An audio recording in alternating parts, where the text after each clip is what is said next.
Hey there, sports fans. Coach Nick here, and welcome to B-Ball Breakdown. We had an amazing Game 5, Kobe versus the Celtics.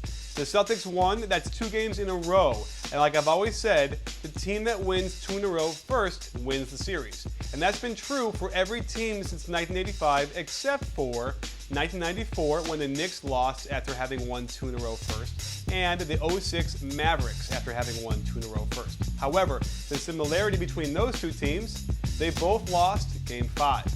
The Celtics here did not. So you can do the math, but it doesn't look good for the Lakers. However, I do not envy them having to play Game 6 and 7 in Staples. Let me show you what I got. Kobe abandoned the triangle offense early on. Here, he's going to get a strange double screen, sort of, but then you'll watch Bynum, who doesn't know where to go at this point, and the Lakers end up gamely trying to get back into the triangle, but it's too late, the rhythm is off, and Ron Artest takes a long outside jumper that misses. Kobe Bryant is so concerned with directing the defense that he's not in position to play defense, doesn't see a screen coming, and then leaves Derek Fisher out to dry against Rondo in the drive to the basket. Watch D. Fish on this play. How can you go under the screen against Ray Allen? It's discipline and focus. If you don't have it, he'll burn you every time.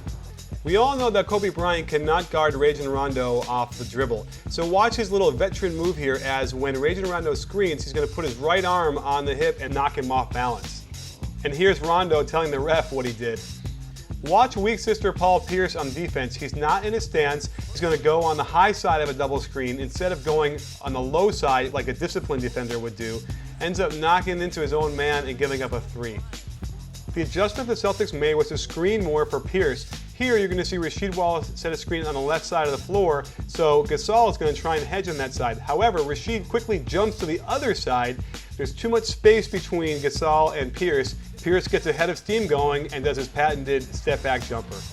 And in case you weren't sure about Bynum's knee, they go to him again one-on-one against Rasheed. He gets his shot blocked, he fouls over the back. He really can't be playing 32 minutes like this with getting 1 rebound and hurting you in those shots. If I were the Celtics, I would screen with Andrew Bynum's man every time down the floor. Watch the kind of separation they have here when Bynum can't hedge.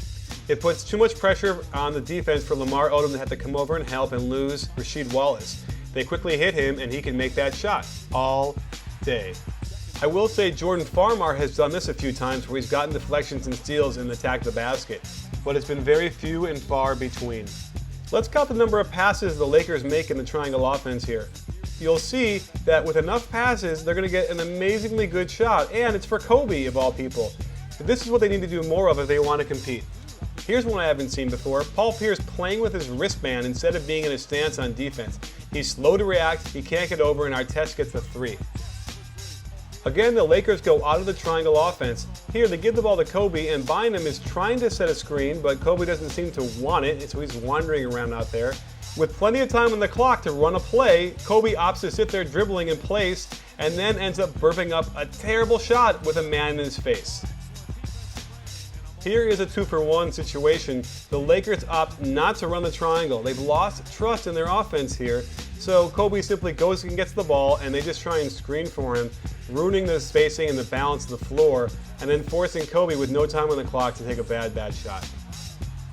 Let's look at the number of passes the Celtics make to start the second half. Here they run a nice, beautiful offense with lots of cutting and movement, and the ball goes from the top to the side and back to the top. And then they're going to get a nice cut from Rajon Rondo to the basket, and Kobe does a horrible job staying with him, and they give up a layup. By putting 0 pressure on Rondo, Kobe Bryant is allowing him to make these kind of passes.